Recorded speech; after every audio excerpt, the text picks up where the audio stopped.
eating off a spoon through a fence. This feral cat has come a long way in her interactions with humans. She was only a kitten when Tanya Lestrange first noticed her in an industrial area in Nanaimo about 4 years ago. I didn't know if it was a stray, if it was someone's cat, so we just started feeding it with the hopes that we were going to trap it.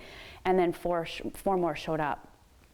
And so we just decided that we had to keep feeding these cats. And we realized that once we started that they were going to continue to come here for food and water. Kittens and cats continued to show up. Tanya started a Facebook page, Coins for Kitties, to help with the cost of feeding, as well as trapping, spaying and neutering, and re-releasing back into the colony.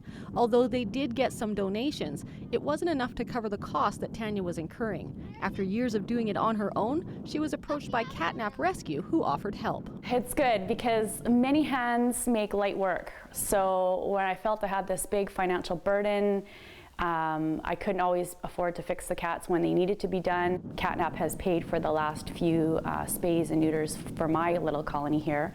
Shiloh Durkee of Catnap Rescue explains how their T&R program is one of their biggest tools in managing feral cat colonies. What that means is we're taking an area where you have a lot of feral cats and we're spaying and neutering them and we're putting them back into the environment with a source of food, water and shelter. And so these cats will always be taken care of in that respect. And what we're trying to do is not to take cats from a certain colony, but what we're trying to do is to have these colonies naturally die out. When it comes to the life of a feral cat, there seems to be some misconceptions. That you have these happy fat cats out there living the life of Riley, eating mice and drinking from clean, bodies of water. It is the complete opposite of that.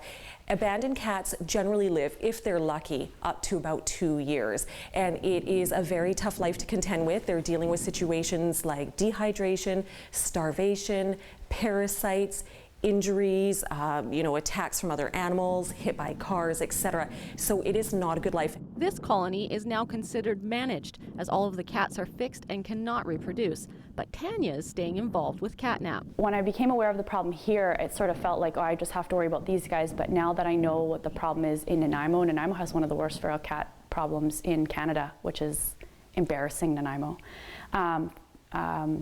I can't stop helping now. I can't turn my eye, I can't turn my back.